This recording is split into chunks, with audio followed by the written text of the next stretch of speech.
Hey, welcome back to Every Note Counts. What if we took a John Mayer style lick like this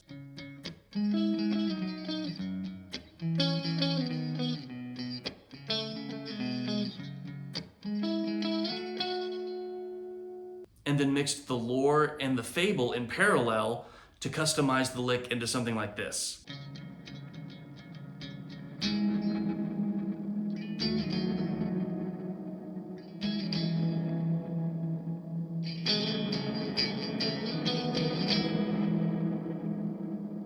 In this video, let's look at mixing the lore and the fable in parallel, and then also how you might go about customizing this John Mayer lick. Hey everyone, I was editing this video and wanted to say something real quick.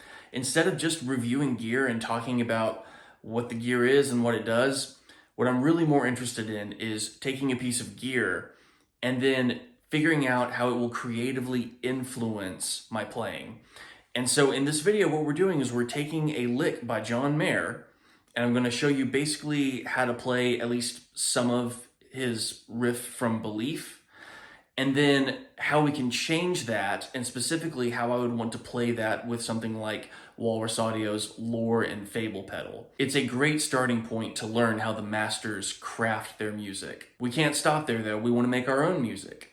And no one owns the notes on the guitar, no one owns triads, dyads, major sevenths, ninths, or anything like that. So when we hear how the masters use and take those chords, we can look at those progressions and then figure out how we might do something with our own creativity. It's a great launching off point, and that's what I want to do today. The lore and the fable both create a great atmospheric, ambient sound, and so a lot of playing can get in the way of that.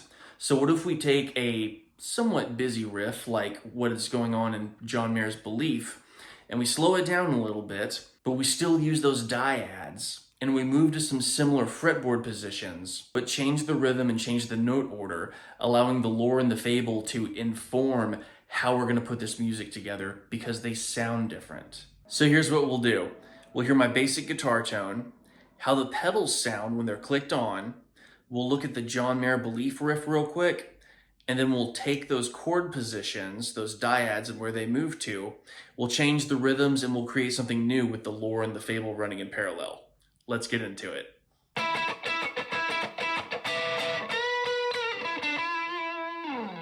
So let me start off by naming the equipment that I'm using.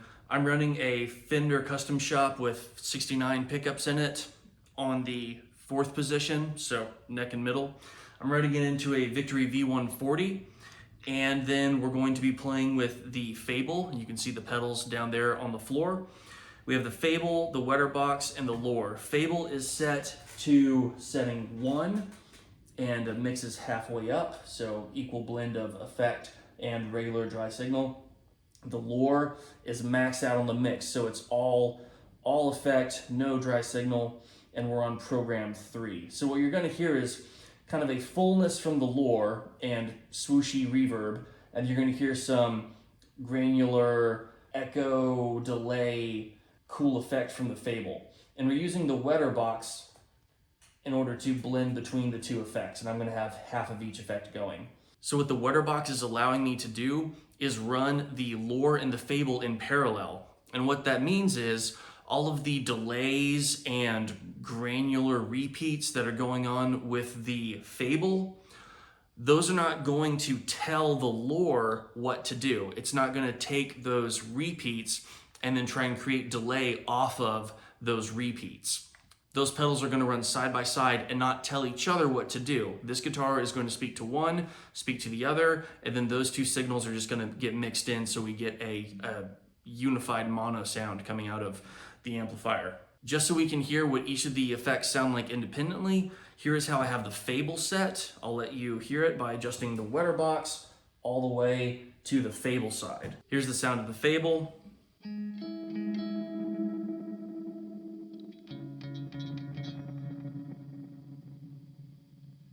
And you can hear almost thunderous repeats occurring in the background.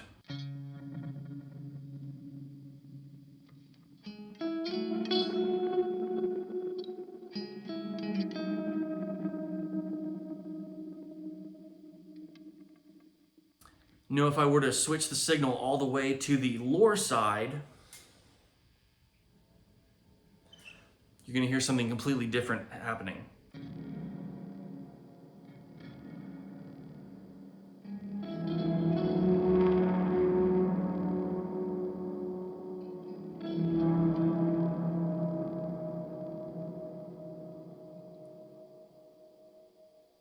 A lot of fullness and rolling reverb. You hardly hear the guitar sound at all because I have the mix turned all the way up so you only hear the effect. If I were to bring the mix to noon, now you're gonna hear more of the guitar.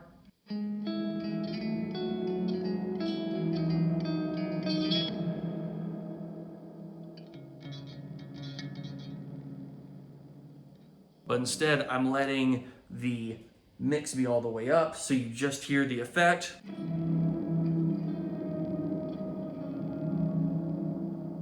And I'm bringing the guitar sound through with the Fable with all of those repeats. Okay, so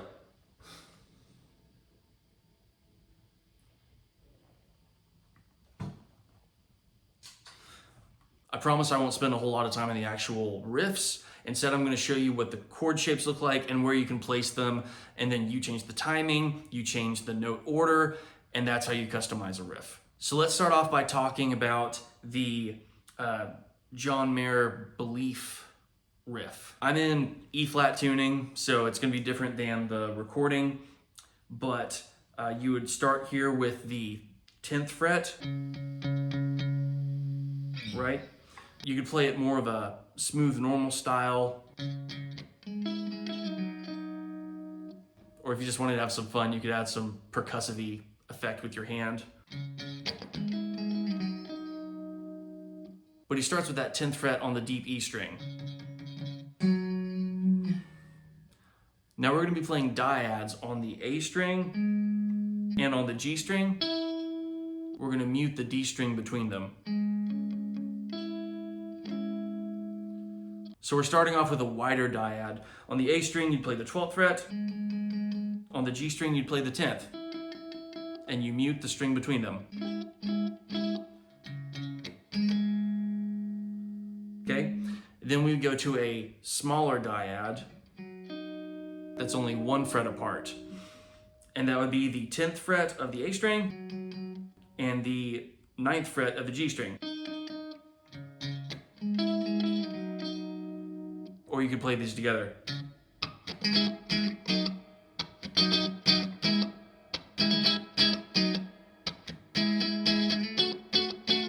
Something like that. So with that in mind, we have notes here on the, I will name the A and then the G string. So we have 13 and 12.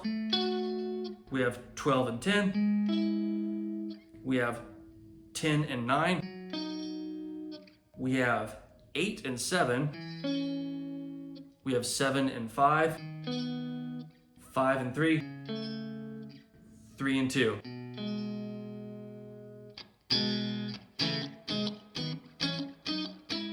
Short grip, wider grip, wider grip, short, short, wide, which is also starting point, short.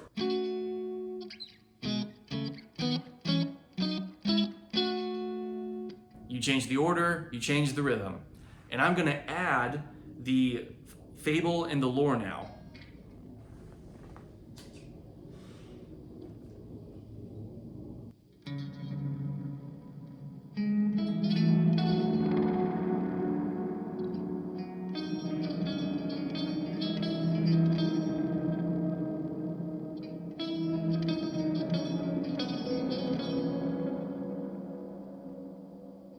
That's pretty cool. All from that initial, kind of funky belief riff. Right? But you can take these dyads. John Mayer doesn't own dyads. You can use these. You can use these shapes. You can put your own feel to it. You can put effects on them. And that's a neat trick. Grab a guitar effect and then try to take a riff that you know and change the riff to interplay with the effect in a way that you haven't done before.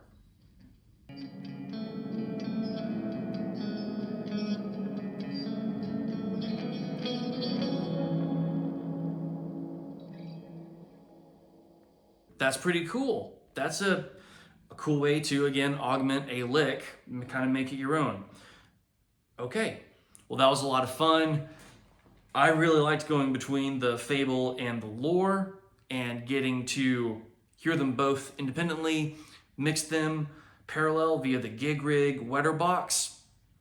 I really like that Wetter Box. I think I'm going to do some more videos where I mix other things like a fuzz, and then to maintain pick attack, I'll mix in an overdrive or a distortion so that the overdrive and distortion can carry the pick attack, but the fullness and gnarliness of the fuzz comes through also. That would be a cool video. I might have to check that out. Oh, also, a fuzz and an octave fuzz, running those together, that might be cool too. Okay, so I have some ideas for other ways to use the Wetter Box besides just mixing the Fable and the lore. Thank you for watching, and until next time, make every note count.